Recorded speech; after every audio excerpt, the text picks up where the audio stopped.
Vasanthakumar Raman blog YouTube ചാനലിലേക്ക് ഏവർക്കും സ്വാഗതം.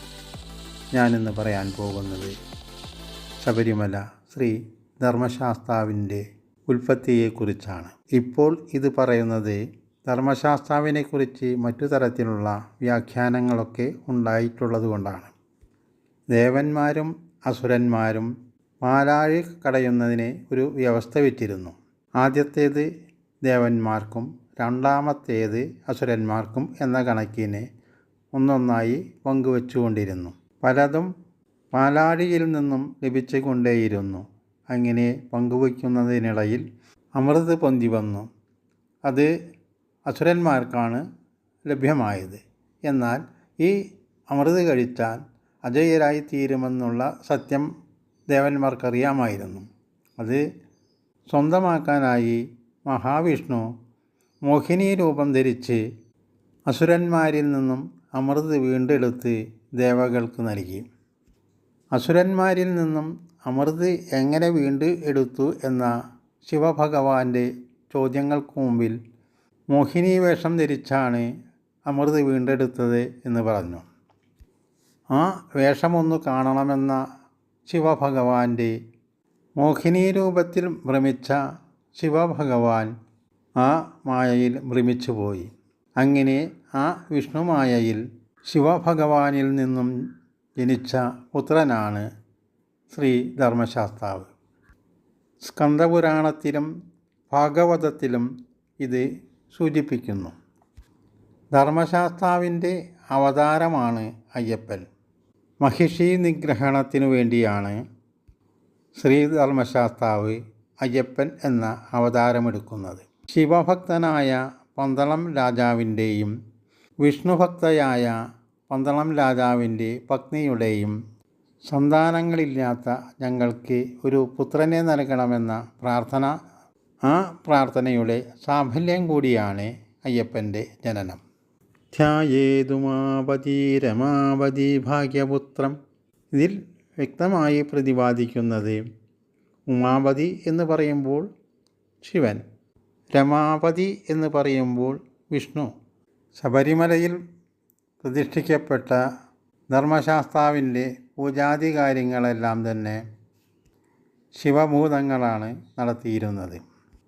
ഒരിക്കൽ കാട്ടുവാസികൾ ഇത് കാണാനിടയായി. തുടർന്ന് അശുദ്ധമായതോടെ ഭൂതഗണങ്ങൾ വരാതായി. പൂജാതി കാര്യങ്ങൾ മുടങ്ങിയതോടെ കാട്ടിൽ അനിഷ്ട സംഭവങ്ങൾ ഓരോന്നായി നടക്കാൻ തുടങ്ങി. കാര്യം ഗ്രഹിച്ച കാട്ടരജൻ ദേവന് വേണ്ട പൂജാതി കാര്യങ്ങളെല്ലാം നിർവഹിക്കാൻ തുടങ്ങി.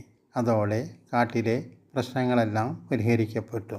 നക്ഷത്ര രൂപത്തിൽ കാവൽ നിന്ന വിഷ്ണുവിൻ്റെയും ശിവൻ്റെയും നക്ഷത്ര ഉദയ ദിവസമായി കണക്കാക്കുന്ന ധനു 10 ഉദയം എന്ന പേരിൽ പല ക്ഷേത്രങ്ങളിലും ആഘോഷങ്ങൾ നടക്കുന്നുണ്ട്. ഈ നക്ഷത്രത്തിൻ്റെ ഉദയവുമായി ബന്ധപ്പെട്ടാണ് ഈ ആഘോഷം നടക്കുന്നത്. കാട്ടുവാസികൾ കൊമ്പും ചില്ലകളുമായി വാദ്യാഘോഷങ്ങളോടെ തുള്ളിച്ചാടി വന്ന ആഘോഷമാണ് പിന്നീട് പേട്ടതുള്ളലായി മാറിയത്. ഇതേക്കുറിച്ച് മുൻപ് പ്രതിപാദിച്ചിട്ടുള്ളതും കൂടിയാണ്.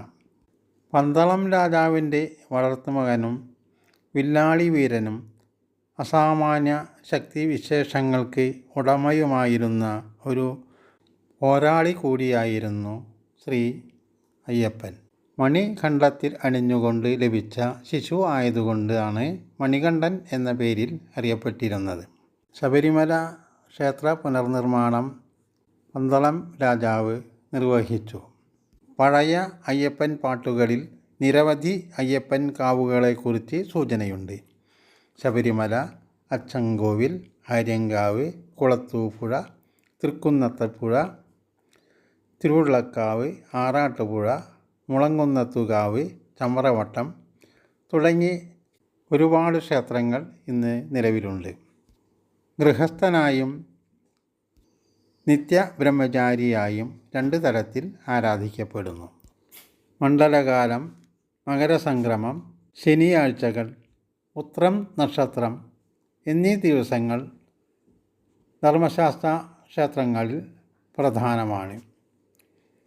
ധനുമാസാവസാനത്തിൽ ഒരു ശനിയാഴ്ച ഉത്രം നക്ഷത്രത്തിലും വൃശ്ചിക ലഗ്നത്തിലുമാണ് ശാസ്താവ് ഭൂമിയിൽ അവതരിക്കുന്നത്. പ്രധാന വഴിപാടുകൾ: ശാസ്താസ്തുത പുഷ്പാഞ്ജലി, നീരാഞ്ജനം, നെയ്യഭിഷേകം, ഭസ്മാഭിഷേകം, അപ്പം, അരവണ, പാനകം, നാളികേരമുളയ്ക്കൽ. ഇതെല്ലാം ശാസ്താവിന് വിശേഷപ്പെട്ട വഴിപാടുകളാണ്. കൂടാതെ ശാസ്താ പ്രീതികരങ്ങളായ വഴിപാടുകൾ നീലപുഷ്പങ്ങൾ അഥവാ നീലത്താമര, നീലശംഖുപുഷ്പം എന്നിവ ഉപയോഗിച്ചുകൊണ്ടുള്ള ശാസ്ത്രപൂജ വളരെ ഉത്തമമാണ്. വീടുകളിലോ പൊതുസ്ഥലങ്ങളിലോ നടത്താറുള്ള ആഴിയും പടുക്കയും ശാസ്താവിന് വളരെ പ്രിയപ്പെട്ട അനുഷ്ഠാനങ്ങളാണ്. അന്നദാനപ്രഭുവായ ഭഗവാന് അന്നദാനവും പ്രിയപ്പെട്ട വഴിപാടാണ്.